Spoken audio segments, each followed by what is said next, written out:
O cara que mexe com fóssil, então, é o paleontólogo. O arqueólogo eu faço é o Indiana Jones. Exatamente. Indiana Jones e Jurassic Park. É a maneira mais fácil de entender. Tem algumas técnicas que são parecidas. Por exemplo, estratigrafia. A gente olha, só que eu não trabalho, por exemplo, com o período Cenozoico, Mesozoico, Paleozoico. Eu trabalho mais com o período do bronze, idade do ferro, período persa, grego, romano, bizantino. E assim Quando vai. tinha civilização, né? Exatamente. Da invenção da escrita para cá é mais a minha praia. Pode da crer. invenção da escrita para trás, O que veio antes? Ser pastor ou ser arqueólogo? por que parece, foi ser pastor. Foi um lance Não, até né? Na muito verdade, legal. não é muito... Foi o que eu imaginei. É, porque olha que interessante. Quando eu fiz o meu primeiro doutorado, foi em teologia.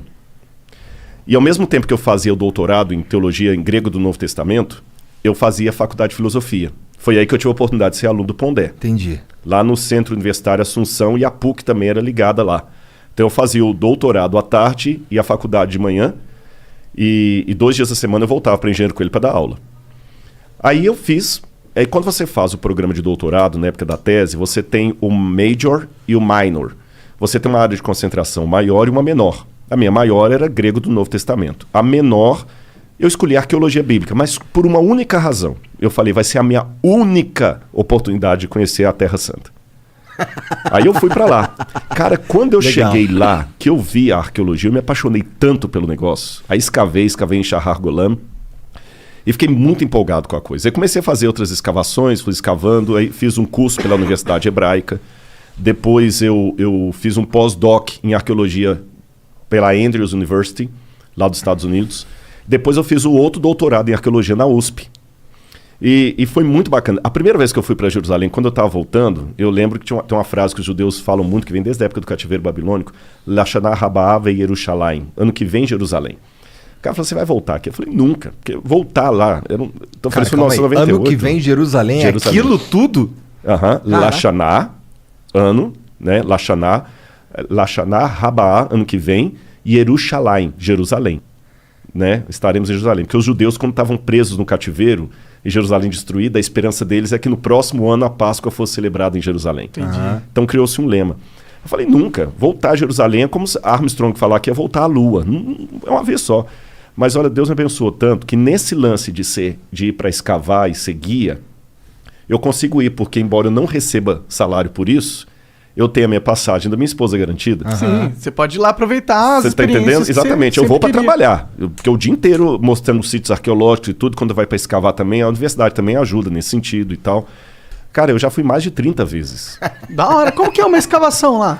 Como é que funciona isso? Bom, Tipo, é igual um filme, tem umas barraquinhas, Tem, e isso uns mesmo. caras assim com as vassourinhas. não, aí você não... Eu não sei que filme você está assistindo, porque filme que eu conheço de arqueologia é múmia andando, é nazista atirando em você, helicóptero, né?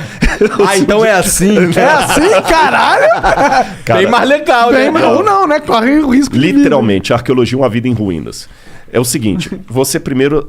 você tem o sítio arqueológico, depende da grana também, porque Israel tem mais de 30 mil sítios arqueológicos mapeados. Caralho. Mas nem 10% está escavado, porque Israel é um país persona non grata onde ele está ali. Todo mundo é inimigo de Israel, com exceção da Jordânia e do Egito. Agora também tem relações diplomáticas com Bahrein, Arábia Saudita, alguma coisa assim tudo. Mas Israel ali sofre muito, então ele tem que gastar muito dinheiro para a segurança nacional do país. Então os arqueólogos dão aula no período letivo e em julho que escavam. Poucos sítios arqueológicos funcionam fora do período do verão, estou falando verão, hemisfério norte. Então você tem as quadrículas, e como é que você descobre que ali é um sítio arqueológico, por exemplo? Tem várias maneiras. Acidentalmente, a Vênus de Milo, por exemplo, foi encontrada porque o cara estava arando a fazenda dele e encontrou a Vênus de Milo.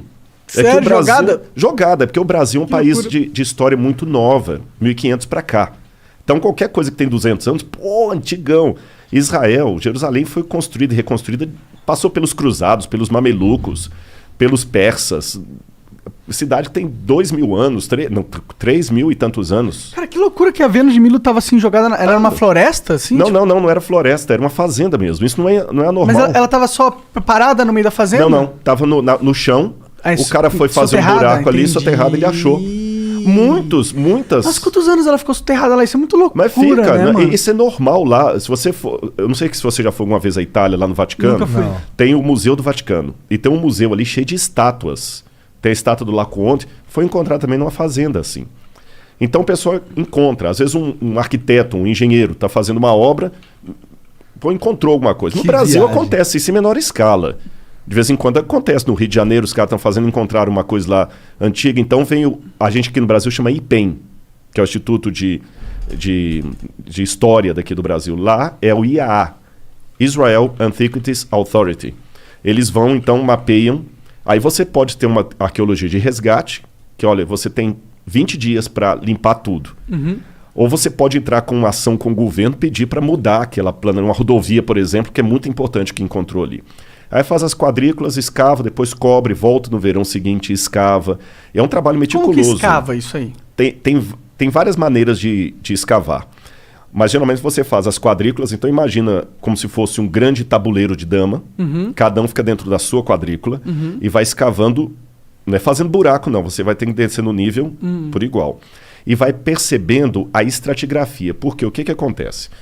Vamos supor que aqui, eu vou bagunçar um pouquinho o seu negócio aqui. Fica à vontade. Vamos supor que onde está o livro aqui fosse uma cidade. Tá. Dessa cidade bonitinha, construída, veio a ação do tempo, terremoto, guerra, destruição, abandono, o pessoal abandonou. O pessoal na época não tinha trator para fazer uma terraplenagem como hoje, ou terraplanagem. Aí você vinha e constrói outra cidade por cima. Repete o mesmo processo. Guerra, ação do tempo, Como eles terremoto. constroem por cima? Eles não reformam? Eles jogam terra, sobem o nível e constroem por Exatamente. cima? Joga terra, constrói por cima. Isso eu estou falando há Entendi. 3.000 anos atrás, 3.400 anos atrás. Construiu uma outra cidade.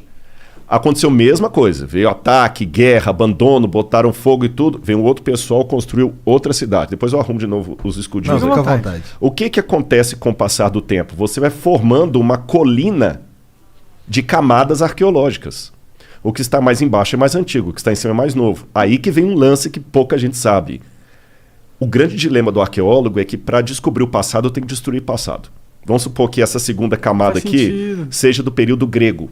E aqui em cima eu tenho do período romano. Para eu escavar o grego aqui eu tenho que destruir o romano. Então por isso que você nunca escava tudo. Você deixa uma parte sem escavar. Aí você vê as camadas e você vai montando a estratigrafia. Isso é estratigrafia. É diferente da estratigrafia do cara que mexe com o dinossauro lá, com o Fred Flintstone lá, né? Porque... Ele tem que cavar muito.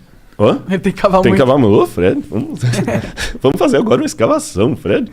Calma, Nanico. Sabe quantas coisas que eu gostava também? Era imitar desenho animado, né? Então, o que acontece? Nesse processo aí, o camarada vai mexer com paleozoico, cenozoico, é ver o osso do dinossauro ou não.